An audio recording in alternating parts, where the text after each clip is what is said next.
जी उसके ठीक है, निराधार है। सर ओबीसी की बात जनगणना की बात बहुत की जाती है। माननीय सभापति जी, जिसकी जात का पता नहीं वो गणना की बात करता है।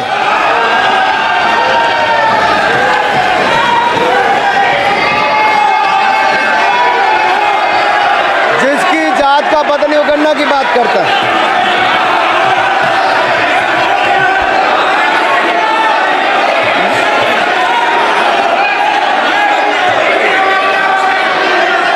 माननीय सभापति जी,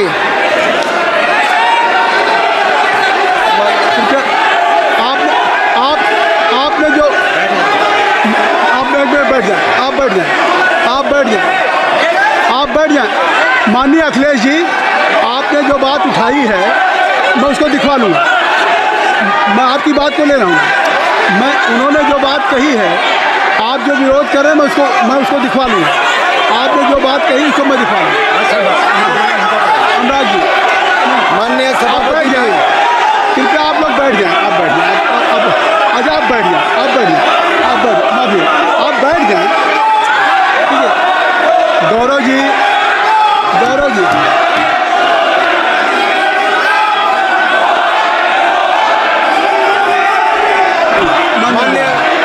माननीय सभापति जी, मैं आपको याद कराना चाहता हूँ, इसी सदन में एक पूर्व प्रधानमंत्री जी ने RG1 ने ओबीसी को आरक्षण देने का विरोध किया था। RG1 ने ओबीसी को आरक्षण देने का विरोध किया था। एक मिनट माननीय मंत्री जी, एक मिनट। लीडर ऑफ अपोजिशन बोलना चाहते हैं, आप लोग बैठ जाएं। माननीय मंत्री जी की स्पीच, माननीय अनुराग जी की स्पीच खत्म हो जाए। बैठे आप लोग बैठ जाएं। मैं आपको उन्होंने मुझे इंसल्ट किया, मुझे बोलने दीजिए। उनकी बात खत्म हो जाए। उन्होंने इंसल्ट किया मुझे। उसके बाद मैं आपको अवसर दूंगा। नहीं सर, नहीं, उनके बाद अवसर दूंगा। आपको अवसर दूंगा। बैठ जाएं। आप बैठ जाएं, अवसर दूंगा। उनकी स्पीच खत्म हो जाए। प्लीज आप बैठ जाओ। अनुराग जी, कल किस को इंसल्ट कर रहे थे? आपको अवसर दूंगा। आपको अवसर दूंगा। अच्छा, एक मिनट बैठ जाए। आप बैठ जाए। सर मैं क्लैरिटी कर दूं। सर मैंने कहा एक मिनट बैठ जाए। आप एक मिनट बैठ जाए। आप सब लोग बैठ जाए। अच्छा, आप सब लोग बैठ जाए। चल, अब लीडर ऑफ अपोजिशन को मैं बुला रहा हूँ। अब ये पर is it fair if I am allowed to your leader of opposition? Is it fair? मैं फिर मैं उनको बुला लूँगा। नहीं तो मैं आपको बुला रहा हूँ तो पहले बैठ जाएं। पहले लोग बैठ जाएं। पहले बैठाइए सर। सब लोग बैठ जाएं। पहले सब लोग बैठ जाएं तब मैं आपको अलाउ करूँ। सब बैठ जाएं, मैं आपको अलाउ करूँ। मैं आपको अलाउ करूँगा, सब बैठ जाएं। मैं अलाउ करूँगा। आप मेरी बात सुन नहीं पा रहे। मैं आपको अलाउ करूँगा। पहले सब बैठ जाए, हाउस इन ऑर्डर होगा। गौरव जी, आप भी बैठ जाएं। मैं लीडर ऑफ अपोजिशन को अलाउ कर दे रहा हूँ। अगर आप ये कह रहे हैं कि हमें इंसल्ट किया गया, मैं बिल्कुल आपको अलाउ कर रहा हूँ। सर दीजिए, सर बोलने दीजिए सर। मैं आपको बोलने दीजिए सर। ऐसा नहीं सर बोलने दीजिए सर। मैं आपका नाम तो लूँ। राहुल गांधी जी। स्पीकर सर, देखिए, जितना मेरा आप लोग इंसल्ट करना चाहते हैं आप खुशी से करिए, आप रोज करिए, मगर एक बात मत भूलिए, जाति जनगणना को हम यहाँ पास करके दिखाएंगे। धन्यवाद। जितना इंसल्ट करना करिए। अरे तो अपनी जाति भी लिखनी पड़ेगी उसमें। आप चुप रहें। श्री अनुराग ठाकुर जी, हमने समय दे दिया, अब आप बैठे। ये तरीका नहीं है। नहीं, ये तरीका है। आपको हमने टाइम दे दिया। आप बैठ चुके हैं। ये नहीं, आप बैठ चुके। श्री अनुराग ठाकुर जी, सर मुझे लगता था कि इनको भाषण देने से पहले पर्ची आती होगी। हमने आप, लेकिन हर बार इंटरवेंशन के लिए पर्ची आती है अपने बलबूते पर। सर उधार की बुद्धि से राजनीति नहीं चलती है। यहाँ पर्ची लेने से काम नहीं चलता है। आप बोल के हटते हो, फिर पर्ची आती, फिर बोलते हो। ऐसे कैसे चलता है? माननीय अध्यक्ष जी, माननीय सभापति जी, एक minute. I am not yielding sir, I am not yielding sir. उठा के आपको बिठाया बुलाया, अब मैं नहीं करूँगा। मैंने आपको अनुराग ठाकुर जी को बिठा के आपको मैंने समय दिया, तो अब अनुराग ठाकुर जी बोलेंगे। चलिए सर मैं इतना ही कहूंगा, उधार की बुद्धि से राजनीति नहीं चलती है। आजकल कुछ लोगों पर जातिगत जनगणना का भूत सवार है सर, लेकिन मैं इतना कहूंगा सर, मैंने क्या कहा था सर? सर माननीय सभापति जी, मैं गंभीर बात कर रहा हूं, ये नहीं सुन रहे हैं। मैंने कहा था जिस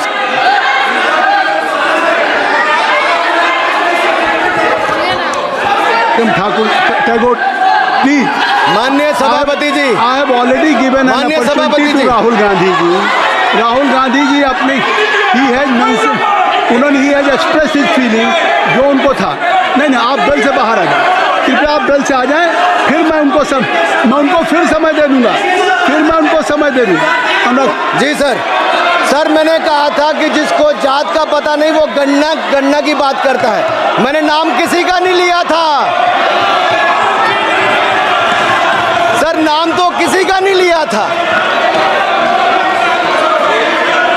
नाम किसी का नहीं लिया था, लेकिन जवाब देने कौन खड़े हो गए? सर मैं कहना चाहता हूं माननीय सभापति जी, अगर आप देखेंगे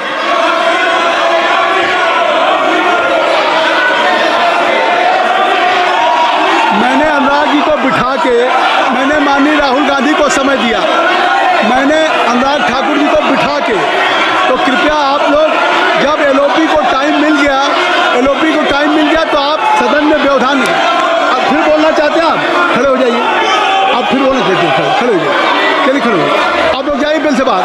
LOP please, LOP I am giving, तो आप बिल से तो जाइए। सर स्पीकर सर, अगर मैं आपके एलओपी को टाइम दे रहा हूं तो आप ये क्या मतलब?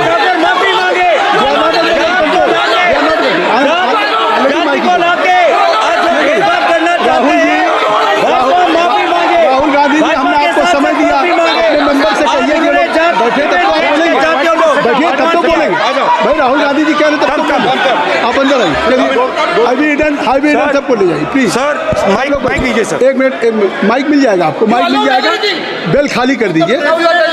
इतनी अच्छी वर्षा पूरा देश इतनी अच्छा बजट पे स्पीच दे रहा है। You have already spoken. Rahul ने कह दिया अभी हम, अब आप अपने लीडर का सम्मान करें। हमने आपके लीडर को दूसरी बार फिर बुला रहा हूं, आप अपने लीडर का सम्मान करें। हाउस के एलओपी हैं, और अगर मैं उनको दूसरी बार बुला रहा हूं, उनको बिठा दिया माननीय सदस्य को, तो कृपया आप लोग तो कम से कम इस बात को महसूस करें। मिस्टर केसी मैं please don't be mister Rahul Gandhi, आप लोग बैठिए। स्पीकर सर, बोलने का मन क्या था? स्पीकर सर, सर माइक नहीं सर, माइक यहाँ से नहीं जाता। स्पीकर सर, मैं नाम जो ले भी लूँगा, माइक आ जाएगा। स्पीकर सर, जो भी इस देश में दलितों की, आदिवासियों की, पिछड़ों की बात उठाता है, जो भी उनके लिए लड़ता है, उसको गाली खाना ही पड़ता है। और मैं ये सब गालियां खुशी से खाऊंगा, क्योंकि महाभारत की बात हुई तो महाभारत में अर्जुन को सिर्फ मच्छी की आंख दिख रही थी, उसी प्रकार मुझे सिर्फ मच्छी की आंख दिख रही है। जाति जनगणना हम करा के दिखाएंगे, खत्म। आपको जितनी गाली देनी है आप दीजिए, हम खुशी से लेंगे। धन्यवाद गौरव, धन्यवाद श्री अनुराग ठाकुर जी। गौरव जी, नहीं गौरव जी, आप देखिए, गौरव जी आपको हमें समय दीजिए। खत्म हो जाएगा सर, श्री राहुल गांधी, खत्म हो जाएगा सर, श्री राहुल गांधी प्लीज। राहुल गांधी जी ये तय कर ली, जब आप चाह रहे हैं मैं आपको बोलने का अवसर दे रहा हूं। हाँ सर, तो कम से कम गौरव जी आपके बोलने के बाद ऐसी परिस्थिति न क्रिएट करें कि सदन को चलाने की जिम्मेदारी जितनी सत्ता पक्ष की है उतनी प्रतिपक्ष भी है। अनुराग ठाकुर जी ने मुझ पर गाली दी है। नहीं कोई मुझे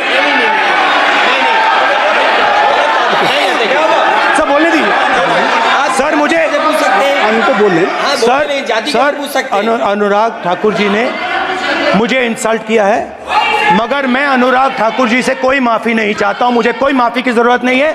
मैं लड़ाई लड़ रहा हूं। जितनी आपको गाली देनी है मैं आपसे कभी माफ़ी नहीं मांगूंगा। मुझे आपकी माफ़ी नहीं चाहिए।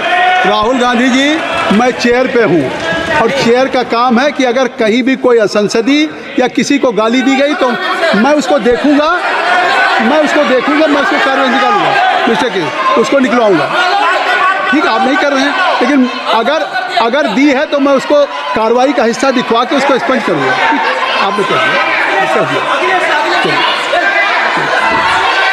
सुन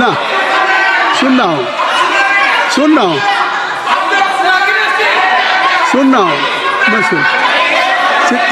श्री अनुराग ठाकुर जी, माननीय सभापति जी, श्री अखिलेश यादव जी, बैठ जाए। श्री अखिलेश महोदय, सभापति महोदय, मैं केवल इतना, आप लोग सभापति महोदय, सभापति महोदय, स्वागत दादा, ये क्या तरीका है? सभापति महोदय, मेरा आपसे केवल इतना निवेदन है। माननीय मंत्री रहे हैं, बड़े दल के नेता हैं, मंत्री रहे हैं, बड़ी बात कर रहे थे। मैं महाभारत, शकुनी, ये सब बातें कह रहे थे, दुर्योधन तक यहाँ ले आई है। मैं केवल सभापति महोदय इनसे ये पूछना चाहता हूँ, आपने जाति कैसे पूछ ली है बताइए बस। आप जाति कैसे पूछ सकते हैं? आप बताएं, जाति कैसे पूछ सकते हैं? आप पूछ के दिखाओ जाति तुम। आप जाति कैसे पूछोगे तुम? कैसे पूछोगे जाति? आप बैठ नहीं, जाति नहीं पूछ सकते आप। आपने कह दिया ना, अब आप हमारी जाति नहीं पूछ सकते। आप हमारी व्यवस्था सुन लें, आप मेरी व्यवस्था सुन लें। कोई सदन में किसी की जाति नहीं पूछेगा। अनुराग ठाकुर जी, मैंने उसको स्पष्ट कर दिया। नहीं, श्री अनुराग ठाकुर जी, माननीय सभापति जी, बात है। माननीय सभापति जी, उस समय के प्रधानमंत्री स्वर्गीय आरजी वान जी ने यही कहा था कि ओबीसी के आरक्षण का विरोध करता हूं। ये तो सदन में है। आरजी वान ने कहा था कि मैं ओबीसी को आरक्षण का विरोध करता हूं। अब ये तय करें कि वो सही थे या ये सही हैं, और आपकी पार्टी गलत थी कि आप गलत हैं, और वो पिछड़ा विरोधी थे कि आप पिछड़े के पक्ष में हो। और उस समय की पूर्व प्रधानमंत्री आईजी ने कहा था कि जात पर ना पात पर। अभी मैंने तो कहा नहीं सर, उस समय कहा गया था। और इसी तरह से ही कृपया अपना भाषण संक्षिप्त सर, करें। मंडल आयोग की रिपोर्ट हो, काका कालेलकर की रिपोर्ट हो, इस पर कौन वर्षों तक बैठा रहा सर? जवाब देना होगा इनको, कौन देगा जवाब? अगर उस समय उसको लागू कर दिया होता तो आज ओबीसी के अधिकारी भी ज्यादा होते, बाकी भी होते। और यही नहीं सही, इन्होंने दलित के साथ, आदिवासी के साथ, ओबीसी के साथ विरोध किया। ओबीसी कमीशन को तो संवैधानिक दर्जा भी नहीं दिया। अगर संवैधानिक दर्जा दिया तो मोदी सरकार ने आकर दिया है माननीय जी। और मैं इस सदन के लिए पढ़ देता हूं सर। नेहरू जी ने 1961 में आरक्षण के विरुद्ध में लिखा था, I quote, I react strongly against anything which leads to inefficiency and second rate standards. I want my country to be a first class country in everything. The moment we encourage the second rate we are lost. I unquote. ये किसने कहा? देश के पहले प्रधानमंत्री ने कहा। आप उससे सहमत हो कि नहीं सहमत हो बताइए? माफी मांगोगे उसके लिए कि नहीं मांगोगे? कृपया चेयर को आप एड्रेस करें। आप चेयर को एड्रेस करें अनुराग जी। सर मैं इतना ही कहूंगा और समाप्त करें। लहजे में बदजुबानी, चेहरे पर नकाब लिए फिरते हैं वो, जिनके खुद के बही खाते बिगड़े हैं, वो हमारे हिसाब लिए करते हैं। बहुत बहुत धन्यवाद। नहीं सर, मेरे एक मिनट सर, मैं एक बात क्लियर कर दूं सर। मैंने किसी का नाम लेकर नहीं कहा, लेकिन कोई अपने आप क्यों खड़ा हुआ? मैंने किसी का नाम नहीं लिया था। आप रिकॉर्ड चेक कीजिए सर, आप रिकॉर्ड चेक कीजिए। और सर ये सारी बातें अगर आप देखेंगे, सबका साथ सबका, मैं रिकॉर्ड दिखवा लूंगा। आप दिखाइए सर। सबका साथ सबका विकास हमने किया सर। अगर अल्पसंख्यक के रूप में अगर किसी को राष्ट्रपति बनाया गया तो कलाम साहब को अटल बिहारी वाजपेयी जी की सरकार में बनाया गया रामनाथ कोविंद जी को एससी समाज से आते थे, राष्ट्रपति बनाया गया तो मोदी जी की पहली सरकार में बनाया गया। एक महिला ट्राइबल को अपनी क्षमता के आधार पर अगर देश का राष्ट्रपति बनाया गया तो द्रौपदी मुर्मू को हमारी सरकार को। अगर ओबीसी प्रधानमंत्री है तो आज माननीय प्रधानमंत्री मोदी जी, आज सबसे ज्यादा मंत्री एससी एसटी ओबीसी है तो हमारी सरकार में। सर मैं इतना ही कहूंगा। अब समाप्त करें सर मैं 2 मिनट में खत्म। Sir 2 minute. Sir MSP, sir ये एमएसपी की बात कर रहे थे। सर एमएसपी कौन लाया? एमएसपी सर 61 के युग में, उस समय के पहले प्रधानमंत्री जी ने लाए, लेकिन इन्होंने उसको गारंटी क्यों नहीं दिया भाई? 61 के बाद 66 में आप लाए, आप इतने सालों तक क्या करते रहे? क्यों नहीं आपने प्रावधान उसका किया? सर दूसरा मैं कहना चाहता हूं, कर्नाटक में 1200 किसानों की आत्महत्या होगी। 1200 किसानों ने गए आप मिलने के लिए। कितने एससी एसटी ओबीसी थे? कितने एससी एसटी ओबीसी थे? सर वहां के ओबीसी का पैसा, एससी एसटी का पैसा, उनका बजट 34% कर्नाटक में खत्म करके अलग कर दिया गया। पूछा आपने क्या उनसे? कौन किया? और सर यही नहीं, मैं पूछता हूं सर मैं पूछता हूं इनमें से सर, अब आप संक्षिप्त सर, मैं समाप्त कर रहा हूं। करें, आप समाप्त करें। सर एक मैं कहना चाहता हूं सर आप देखिए ओबीसी के लिए आज ओबीसी का कोटा खत्म करके अगर मुसलमान को आरक्षण देने की बात कोई करता है तो आपकी आंध्र कर्नाटक आपके कहने पर वो लोग करने की बात करते हैं। आप यहाँ पे ओबीसी की बात करते हो सर। माननीय सभापति जी, मैं एक बात और कहना चाहता हूँ यहाँ पर। एक बात सर, अग्निवीर की बात कही गई और अखिलेश यादव जी ने मेरा नाम लेके कहा। सर मैं हिमाचल प्रदेश से आता हूँ, बहुत छोटा राज्य, 70 लाख की आबादी है सर देश में कारगिल के समय सबसे ज्यादा शहादत दी तो हिमाचल के वीर सपूतों ने दी। 4 परमवीर चक्र विजेता हुए, 2 हमारे यहाँ से हुए। 1 रैंक 1 पेंशन ये बात 40 साल तक इन्होंने दी। सर अगर दी तो प्रधानमंत्री नरेंद्र मोदी जी ने आकर दी। और यही नहीं सर, अग्निवीर योजना में 100% एम्प्लॉयमेंट की गारंटी है और हमारी 100%। सर एक बात अंत में लास्ट बात कह रहा हूँ सर, ये लास्ट है सर। मैं एक बात, ये आखिरी बात कह रहा हूँ सर, युवाओं के लिए बजट में बहुत कुछ है, नौकरी से लेके इंटर्नशिप से लेके बाकी सब। मैं निर्मला जी को और प्रधानमंत्री जी को बहुत बहुत उसके लिए बधाई देता हूं। सर स्पेस सेक्टर के लिए 1000 रुपये वेंचर कैपिटल फंड भी दिया गया।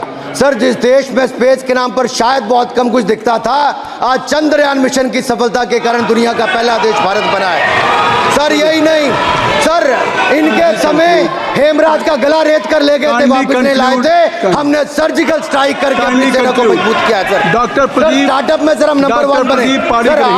सर आखिरी लाइन है सर 30 सेकंड सर, आखिरी लाइन सर।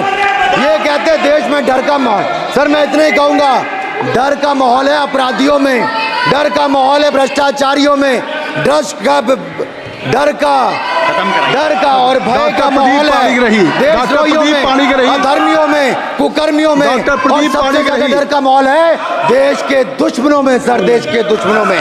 सर अंत में मैं इतना ही कहूंगा कि माननीय निर्मला जी ने 7वां बजट तो लाए, ये जन भावनाओं का बजट है जिसका पूरा सदन पूरी प्रशंसा करता है और इनको माननीय प्रधानमंत्री जी को बहुत बहुत बधाई और साधुवाद। डॉक्टर प्रदीप पाणिक रही, डॉक्टर प्रदीप पाणिक रही, डॉक्टर प्रदीप क्या कहना चाहते हैं? शशि थरूर जी। Rule 353. Mr. Premchandran ji. He has not. He cannot take my name repeatedly without notice. No. I have given whatever you wanted to raise. Already LOP has raised the issue. Akhilesh Yadav ji has raised. No point of order. No point of order. No. Nothing. Shashi Tharoor जी अब तय कर लीजिए आप लोगों में। Doctor Pradeep पाणिक रही। Sir, I'd like to speak for a minute. Shri Vishnu पदरे ji. Mr. Chairman, sir, let me point out he has repeatedly taken my name. Sir, he has repeatedly taken my name. एक बढ़िया खबर है, आप भी सुन लो, आपको जरूरत है, आपका भला होगा। मोदी जी ने ऑयल एंड गैस का नाम पर अंडमान में 4 जगह में अक्टूबर में ऑयल ड्रिलिंग काम शुरू हो जाएगा।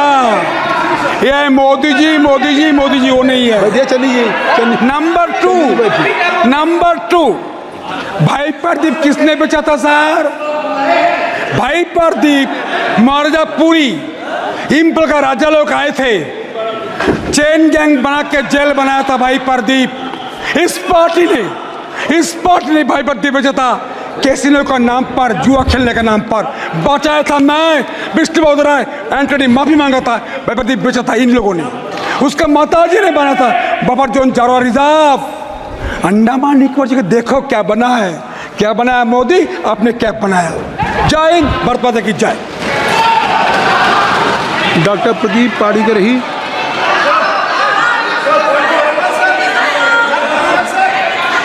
सर क्या चाहिए बताइए, क्या चाहिए सर? नहीं क्या कोई नहीं, पाड़ीकर ही ये नहीं है तो छोड़ दीजिए, महामंत्री को खड़ा करते हैं ना फिर और क्या। मंत्री जी को बुला लीजिए। शशि थरूर जी। लो सुन लो सर, ये 353 allegation. Sir, I just want to point out, sir,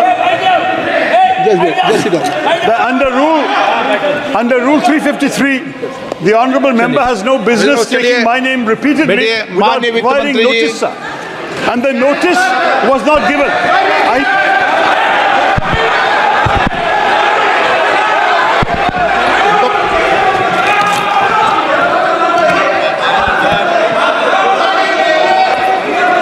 पर ये तरीका ठीक नहीं है आपका,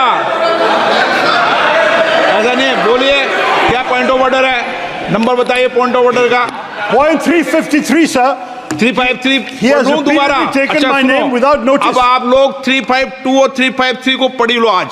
सुनो एक बार, बैठो। Sir, I have हाँ, been, पढ़ लो इसको। Yes, I have the right rose to पढ़ाते हो respond, मुझे sir. डेली के daily. Sir, I have the right to respond. Why एक not? मिनट मंत्री पढ़ाओ, बोलो।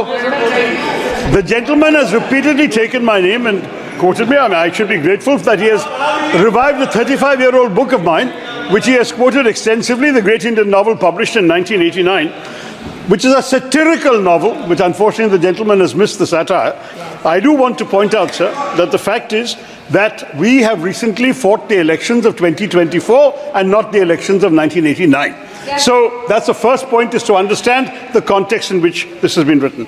Second, and more important, sir, I think it's important to understand that whereas many things have been said in the course of writing novels, there are also many subsequent books I have written which he could have quoted where he may be somewhat less happy with the result. And thirdly, sir, as far as there are many people on that side of the fence who have said many things far more recently against their own party, which he should remember can also be quoted back at them. So I think at this point, sir, this is not a literary discussion. I'm grateful for this, but I don't believe this is the right way to proceed in this matter. Thank you, sir. Sir अगली बार नए novel का इस्तेमाल कर लेंगे sir. सारे सदन को रोज सदन में इस किताब को उठाते हो आप, और रोज एक कानून उठाते हो 352 353 बाइबल है, तो ये दो बाइबल के दो अंश आज मैं पढ़ के सुना देता हूँ पूरे सदन को इस Bible.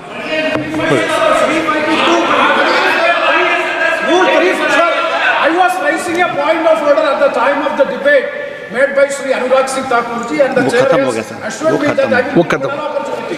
That is under Rule 356 and read with Rule 353 and also Rule 7.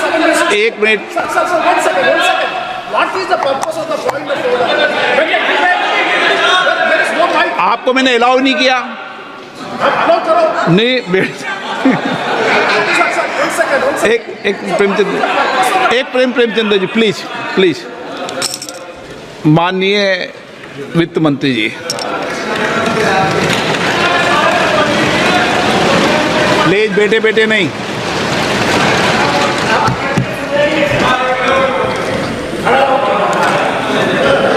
Sir thank you.